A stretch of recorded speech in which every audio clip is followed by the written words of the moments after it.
Next up is Robert Gates, Cloud Technical Architect at Microsoft, who will be presenting on how to achieve transformational knowledge sharing and collaboration across distributed teams. Robert's been in the business and technology field for over 20 years. In his current role at Microsoft, Robert's focused on the Microsoft modern workplace solutions, with a focus on productivity and change.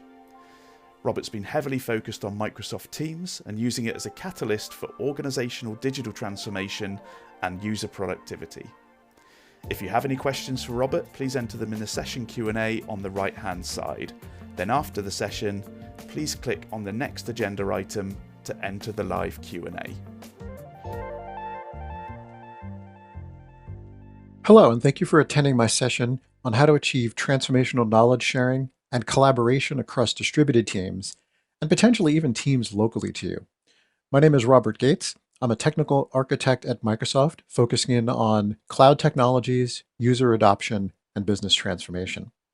So I currently spend a lot of my time working with Microsoft partners, as well as customers, to help them focus on building out their capabilities around the various cloud tools and technologies. Over the past 3 years, I've spent a significant amount of time focusing in on Microsoft Teams specifically. And in this session, what I want to share with you is a little bit of how myself and even the group that I work in, we've all kind of transformed and sort of changed the way that we work to be able to be better collaborators, to be able to work better and quicker and faster, and also to find ways to sort of replace the experience of being in the same location at the same time. Right? So the group that I work with, we are distributed all across the United States.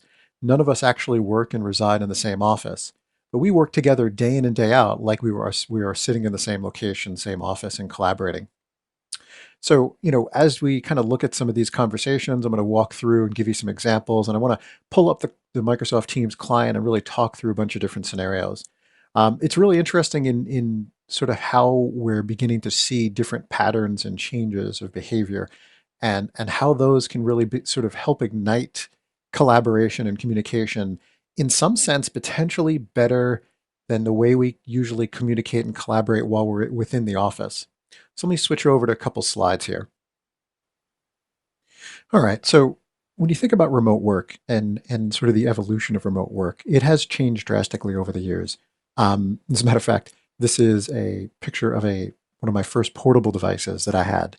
And when you think about the challenges and sort of the issues that existed in the past between slow dial-up connections, or you would dial into a meeting inside of a conference room and sort of be the only person that's coming in remote, and it'd be very difficult to contribute or even at least get some airtime to speak into the meeting, into the conversation. Also, your ability to even hear what's going on with the folks at the conference room table, moving things around, banging, making lots of noise, or just not being positioned closely to the microphone, historically has made sort of the conferencing experience and sort of this remote work experience very, very challenging. And when you kind of think about it, being that sole person that was the remote person, in many sense, you were also seen as sort of being kind of negative. People were jealous. People were like, oh, I wish I could work from home. How come this person can? And it would often be a challenge in many respects. So let me flip over to another slide here, and let's talk a bit about some of the benefits and some of the challenges of working remote as well as working in person. And then I want to talk a little bit about how working remote can actually be more beneficial and actually give more productivity and creativity. So let me go through some of those. All right, so let's sort of examine the working in person concept for a moment. And so, obviously it's easy to connect with people. You can walk over, meet with them, brainstorm, be able to have these casual conversations, really these random opportunities to sort of have water cooler style conversations, right? This could be passing them in the hall, maybe having some opportunity to converse with them at the cafeteria, or just, as you're going in and out of different meeting rooms. One of the things that's interesting, though, is when you're working together with a group of folks in person, it's actually harder to manage your time because you can be distracted. It's so easy and convenient for people to just walk over and really begin to drive conversations with you and start some dialogue that sort of will take you out of your flow and take you out of that particular work and task that you might be doing at that time. The other challenging thing, and this is an interesting one, and this goes back to a concept that I'll talk about again throughout this presentation about this concept of working out in the open. When you think about a lot of times when you're having these casual conversations, many times those dialogues and sort of the output of that is isolated between you and the individual, and it's not really broadly shared, or in many cases just not communicated to the rest of the group, which means that others are missing out on learning opportunities, or you're missing out on being able to share that one little idea to a larger group to potentially really spur innovation and collaboration. So it's kind of an interesting experience in that scenario. Now, when you think in a work and remote, there are some extra benefits, right? One of them, again, is that ability to maintain better control over your presence and availability. Just by being able to use the tools, the presence capabilities, you've got a lot less, challenge there as far as having to manage your time, because you can be a little more proactive and selectively respond when you can and at your convenience. Obviously, there's the travel time and your ability not to have to be burdened by an hour, 45-minute commute each way. So you end up potentially working a little more because you've got more access, but also you can sort of weave in a little bit better some of your personal life. So you're able to achieve and take care of things that you might not be able to do in your traditional work environment. There is a challenge, though, in working remote. If you're not able to embrace the collaboration, and if you cannot get others to sort of engage and leverage the tools, there is definitely that time where you can have a feeling of isolation, because you just won't be able to get that same level of connectivity and integration into the team, to the projects, and to the overall goals. Now, over the years, one of the core tools that we've all tried to use for sort of collaboration and communication has been email. And email can be a bit of a challenge, right? When you think about using email for communication and collaboration across a group of individuals, it's really tough. Email was never really designed to sort of engage and allow for high velocity conversations where there's a lot of interaction, modifying of documents. I mean, how many times have you had shared files with somebody and then they send you a document back with the file name and then maybe their initials at the end, V1, V2, right? That ability to sort of manage those files can be very difficult, identifying where those changes were and what you need to pull out of that. And especially when you're dealing with a large group of individuals, now you've got multiple versions coming in. And then the other challenge too is this button right here, reply all. It is probably one of the worst buttons ever when you think about using email and collaborating and communicating. Reply all is hard to deal with and manage, in the sense that you've got to literally go through all of these threads, all of these conversations to identify what's relevant to you, what tasks, what are the outcomes, what are the expectations. And in many cases, it's just a lot of noise. So we don't necessarily have historically had the right tools. And this is where like tools like Microsoft Teams can kind of help to lift and sort of shift that conversation out of email and into a tool that's really designed to handle high velocity collaboration and communication, as well as collaborating on files and real-time collaboration in meeting and calling scenarios. So let's talk a little bit about working out in the open, and then I want to pull up Microsoft Teams and go through some examples of how I've used it and how our groups used it, and sort of some of those transformational aspects. All right, so I've made mention a few times about this concept of working out in the open. Now, I want you to think about this for a minute, and of course, when I say working out in the open, I don't mean insecurely, right? There is this opportunity to put security controls and governance around the collaboration that you'll do inside of Microsoft Teams. But I wanted to use the word working out in the open to kind of get you to think a little bit about like the open source community and how folks have come together really around the world to communicate, collaborate, share ideas and thoughts, and work together on projects, even though they're dispersed around time zones and other scenarios, across the world. So, if you really look at it, that success and the reason we have all of these great open source contributions from the community is the way they can communicate and collaborate in sort of this open scenario. Now, again, security, compliance, and governance are all critical components, but let's dive a little bit into Microsoft Teams and sort of the framework, and I can show you exactly what I mean by working out in the open. So let me shift over to my desktop now. All right, so let's go into a little bit of what I mean by working out in the open. Now, when I say working out in the open, I don't mean insecurely. So within Microsoft Teams, you have the ability to create these teams, and inside of those teams, you have these channels. So as you'll see here, I've got the Mark 8 project team, Inside of the Mark8 project team, I've got individual channels, which are basically the conversation threads. Now, let's think about the open source community for a minute. Here's a group of folks who've come together, really not being paid, but have come together because they were passionate about particular projects and technologies and writing software. And over the course of time, these individuals have been able to really create some amazing tools and technologies that we use today. Now, to do that, they needed the ability to communicate and collaborate. And they needed to do so in sort of these open collaborative forums with some persistence in those conversation threads. Because if you think about the water cooler conversation, right, if you and I are having a quick conversation by a water cooler, and if we don't capture that or take some actions on it, that conversation could literally just go away without it being shared with the broader team. Now, inside of the Teams client, you've got this sort of persistent nature of the conversation threads. So here you can have these kind of water cooler or these conversation threads that are happening that others can see, can contribute, and be part of, right? Again, that working out in the open concept. Now, let me give you an example. My manager was recently on vacation, and he was going to be out for a few more days. Now, I had a question that I could have asked in email or sent a one-to-one chat to my manager. But of course, I wouldn't have gotten a response right away because he was obviously on vacation. So instead, I asked the question out in the open. And in this case, it was really more of a general conversation or question. And I went into my department and my team's team that we have created, and I asked the question in our general channel. Now, by doing so, it allowed me to have some dialogue and conversation with the rest of my team. So a couple things came out of it. One, I got my answer very, very quickly. So instead of waiting for my manager to return, I actually got my answer within a few minutes. Now, there was also a side benefit of that. That same question, because one of the other peers and one of my other team members knew the answer, he was able to contribute and respond in the channel. And then other folks in our team were also able to learn. I wasn't the only one with that question. And so now by having these conversations and discussions out in the open, again, in these secure teams and channels, I've now been able to go ahead and get my answer, but also help sort of share and disperse this knowledge across the rest of my team.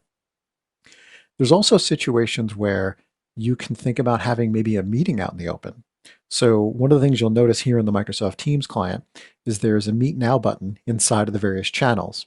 So in a recent project that I was working on with one of my peers, we began to have a Meet Now meeting or a channel meeting inside of this particular research and development channel. And we were talking about some application design and development. Now, what we were able to do is start that meeting in the channel. We recorded it so that others could join in, maybe see the recording and potentially give us feedback after the fact. But one of the other benefits was one of our colleagues happened to see the live meeting, noticed it was in the development channel, and said, okay, let me jump in. So we ended up having this person join into the team or into the meeting, and we were able to communicate and collaborate and really have some great discussions and dialogue, again, by working out in the open. Now, let me open up Microsoft Teams a little bit further, and let's dive into documents, because there's a whole nother side of documents you want to think about. All right, so here I am inside of the research and development team, and you'll notice we've got obviously our conversation threads, files that have been shared and are being collaborated inside of this particular team. We've got applications that we can bring and pin up into the various teams as well to increase the collaboration. So you'll see here we've got a planner board in addition to a wiki as well as a Power BI report. Let's go back to the posts for a minute and let's talk a little bit about the files. So as I was discussing before, the ability to work and collaborate in kind of real time within the Teams experience and doing so sort of out in the open really creates this great way to do collaboration and potentially sort of changes the way you work a little bit. So here's an example of a document where I've gone in and I've put this document up into this particular team and channel. Now, instead of me working on the document locally and then, potentially maybe sharing that document to you via email or sending it to you another way, instead, I want to work out in the open. Now, here's what's going to happen. I don't have to send you the file. I don't have to ask you to review it or contribute to it. I'm just going to go in and I'm going to post this document right inside of the Teams experience. And so here I am. In this case, I'm Adele. I've gone in and I've posted the document, and now it's right here in Teams. Now, Teams sits on top of SharePoint. And so you get this real-time collaboration capabilities of SharePoint, right? SharePoint is kind of the glue under the hood that bridges the documents together. Now, multiple people can open up this document at the same time, which means that multiple parties can be working and collaborating and sharing information in the doc. Now, one of the things that happens also is if you think about traditionally, you would work on a document locally and then maybe send it via email to your colleagues. You've just kind of given them a task. You're probably not making friends that way. But here's this interesting thing. When you work on a document inside of a team in a channel and kind of work out in the open, there's almost this natural curiosity. And people begin to want to see what you're working on and maybe look at it and review it. So now I'm not typically asking people to contribute or look at my work any longer. I go in, I work out in the open, I put it into channels, put it into these teams, and then just natural curiosity, they will jump in, they will communicate, and they'll collaborate on those documents. And you'll see we've got the ability to have different conversation threads in the documents and the other collaboration components. The other benefit is I could work on the document inside of the Teams client. I could work on it inside of the browser, or as you can see here, I've got the ability to open it from the desktop app. Now the core is, or the key is that we've got this file opened from the SharePoint link. So whether I'm coming in from the desktop app, the browser, or from the Teams client, SharePoint again is that glue. It's going to allow us to have this collaboration. One of the other benefits you get by leveraging sort of the SharePoint underneath is you get version control, right? The ability to go in and we can all continue to contribute and work on the document. But if we want to go back to a previous version, simply go into the file to version control and look and see which file version you want to go to. So again, lots of rich collaboration and capabilities right from within the Teams experience. Now, there's lots of other options you have as well, right? So in addition to the sort of the real-time collaboration that's happening inside of your teams and your channels, obviously you've got the ability at any point to engage in dialogue inside of a chat. Any point in time, you can escalate that conversation to video call, a voice call, or real-time screen sharing. And of course, add additional participants in as you need. You can also schedule meetings through the scheduling tool, right? Traditional Meet Now, your standard meeting, where you'll schedule a regular meeting for up to 250 people.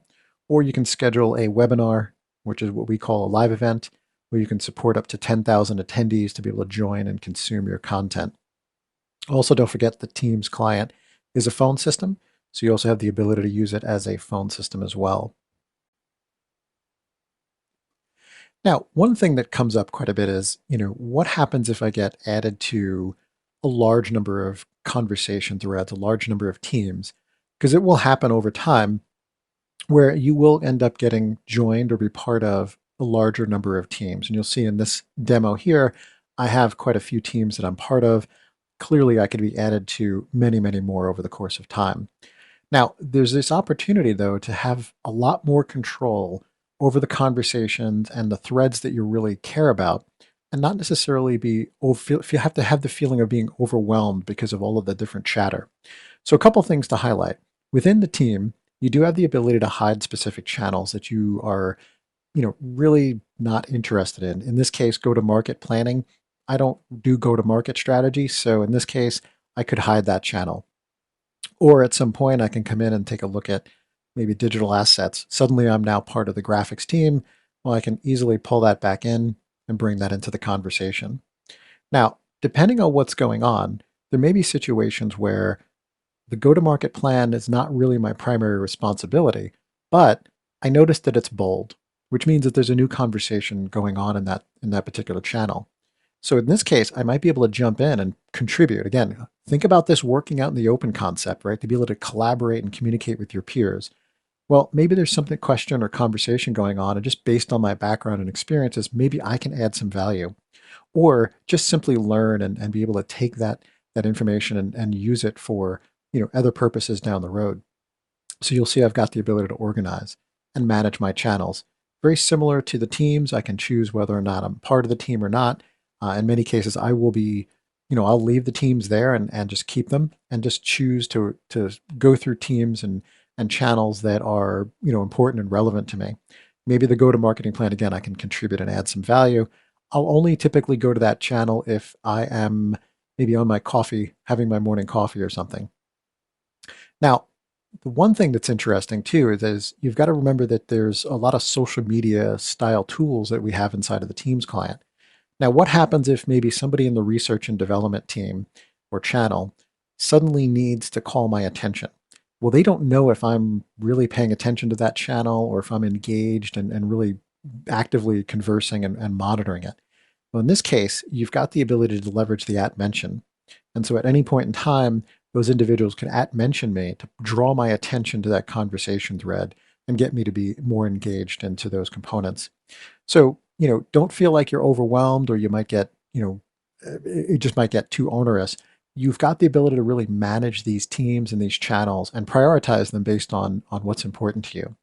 Let's take the go-to-market channel, for example. You can notice here, I've got the ability to manage the channel notifications. So in this case, I'm not really monitoring the activity that's going on in this particular channel, but maybe I should. Maybe this is a very important channel to me. So here's this opportunity for me to go in and really communicate and be connected to every single conversation by selecting the banners in the feed, where I'm going to be proactively notified about all the dialogue that's going in there. Again, allowing me to be a little bit more proactive in that channel, whereas maybe the research and development, we're just going to ignore it. I'm not really, going to focus in on that particular channel as much. I want to know what's going on, but I'm going to do it at my leisure, right? Again, being able to sort of control those notifications. So now when you think about that velocity, one of the things that's happened for me is my email volume has gone down by 90% because I've taken all of these high velocity conversations, pulled them into various teams and channels, and really try to avoid using email unless it's something, again, initial point of contact or just a different level of engagement where it's the first time or the first part of a conversation thread. But once things begin to pick up in a particular conversation thread, can I get it into a team and a channel? And once I can, again, being able to sort of better manage that notification and those different steps and processes that are happening in that level of project and engagement. So let me switch back to my slides for a minute. All right, so let me go a little bit into just some of the mechanics of Teams. I just want to highlight a few components. So there's a lot of different facets to Microsoft Teams. It's not just a teamwork and collaboration tool, but it can also be your meeting platform, phone system, as well as your ability to take line of business tools, processes, and applications and sort of embed them in the flow. So let me get out of the way here for a second. All right, so some of the core foundational pieces of Teams really is that instant messaging and chat, right? The ability to have one-to-one chats, one-to-many chats with up to 250 people in a single conversation thread. Then you've got the teamwork side. Again, that's going to be the teams and the channels where you can communicate, collaborate, sort of in these high velocity conversations, share files, information, data, etc. Then there's, of course, the voice, the video, and then the meetings components of Teams itself. Now, one of the interesting things about video is that we have in our group really tried to use video as much as possible. Since our group is dispersed all around the world, the ability for us to see, communicate, and collaborate with each other day in and day out has really made a huge difference. So in every meeting that we do, we always try to bring video up, and it's really made a big difference.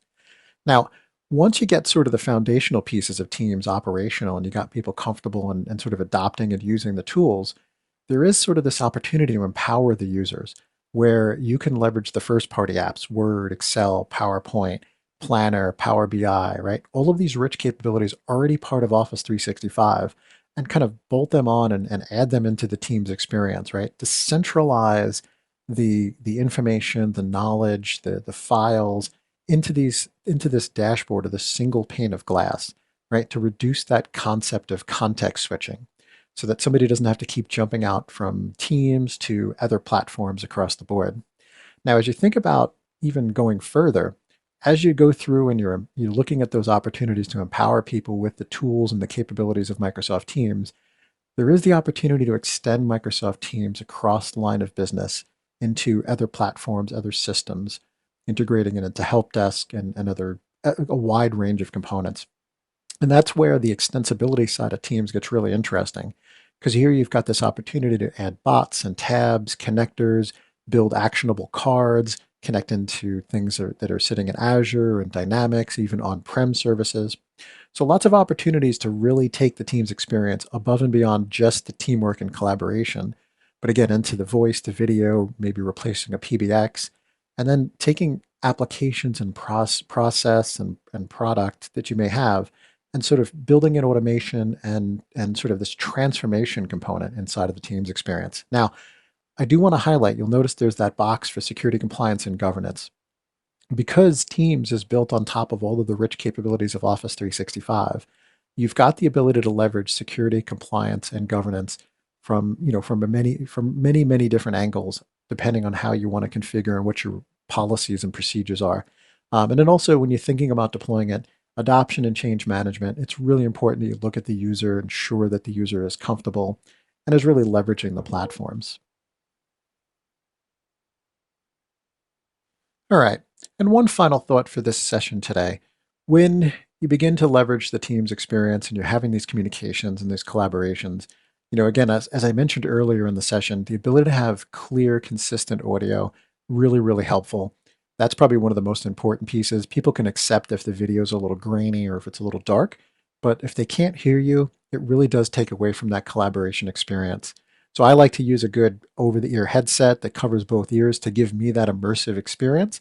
And then I've got a microphone here that's going to allow me to be consistent. Even if I move around, the sound is always going to be consistent, which is one of the reasons I chose to use this microphone in this particular setting to deliver this session with you guys today.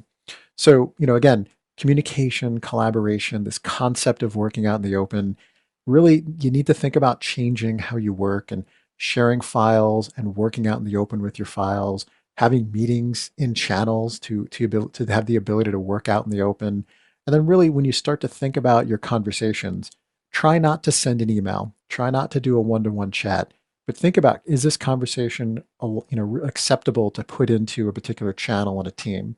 There's always going to be those one-off conversations, those new discussion threads, or something that's personal and private you really don't want to share.